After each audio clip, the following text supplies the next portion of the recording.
Hollywood loves a scandal, but this isn't just a scandal. It's a full-blown war. Blake Lively and Justin Baldoni were once two of Hollywood's most beloved figures. She was the glamorous, picture-perfect A-lister. He was the charming, wholesome actor-turned-director.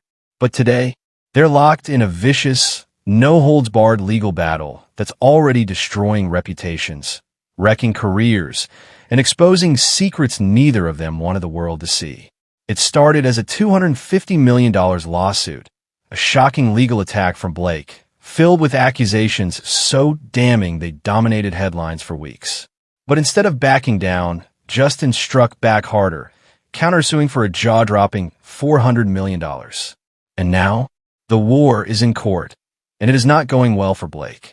Just 90 minutes into a crucial hearing, her entire legal strategy crumbled before the judge's eyes.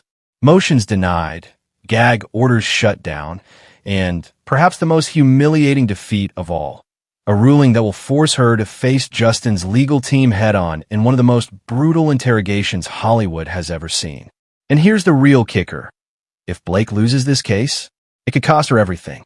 Not just a lawsuit, not just her fortune, but her entire career. So, what really happened in that courtroom? And why are legal experts saying this might be the beginning of the end for Blake Lively? Buckle up, because this Hollywood disaster is only getting started. To understand how we got here, we need to rewind.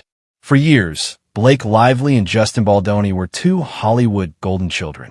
Blake, America's sweetheart, the beloved star of Gossip Girl, and a red carpet fashion icon. Justin, the charming, family-oriented actor-turned-director who built a reputation as one of the good guys in Hollywood. But behind the scenes, their relationship was far from friendly. Sources close to both stars say their feud started years ago, long before this lawsuit ever saw the light of day. And it all comes down to power, control, and a deep personal betrayal.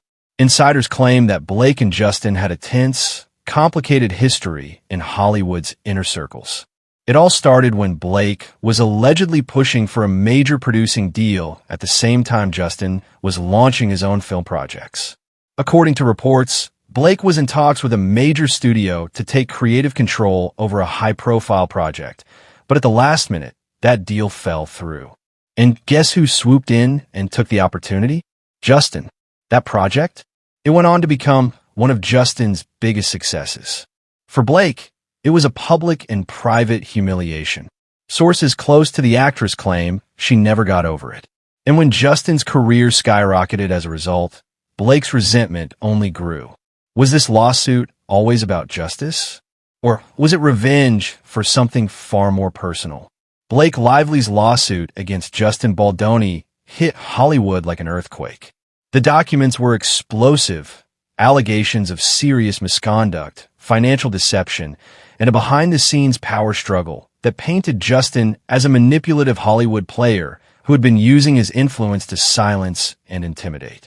It was a PR nightmare for Justin. Within hours of the lawsuit becoming public, social media erupted. Fans, journalists, and even fellow celebrities rushed to take sides. Some stood by Blake, praising her for speaking out.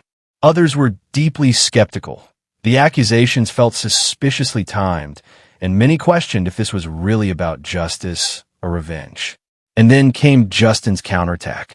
Instead of issuing a measured, carefully worded response like most Hollywood stars would, Justin did the unthinkable. He sued her right back, and he doubled the stakes. His $400 million countersuit didn't just deny her allegations. It accused her of being the real manipulator. The lawsuit claimed that Blake had been orchestrating a smear campaign and that she weaponized the media to destroy his career. Even worse, Justin's lawyers hinted that they had hard evidence to back up their claims. Suddenly, the tables had turned, and by the time they both entered that courtroom, the stakes were higher than ever. From the moment the hearing began, one thing was clear: Blake's legal team was not ready for the fight that was about to unfold. Justin's attorney, Brian Friedman, is a legend in Hollywood legal circles. Known for his aggressive, no-mercy approach, he has represented some of the biggest names in the industry and has a reputation for tearing opponents apart in court. And that's exactly what he did. Blake's lawyers immediately tried to shut him down with a gag order. They wanted to silence Justin and stop him from discussing the case publicly, arguing that his statements to the media were damaging and unfair. But Friedman? He laughed. With a smirk, he reminded the judge that it was Blake's team that went to the press first. They were the ones who leaked details of the lawsuit to the New York Times, giving Justin only 12 hours to respond before they published a damning exposé. Now, suddenly, they wanted silence? The judge saw right through the hypocrisy.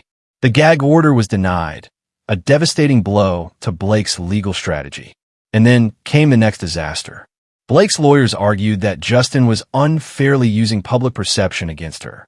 They accused him of launching a coordinated PR campaign to manipulate the narrative and turn the public against her.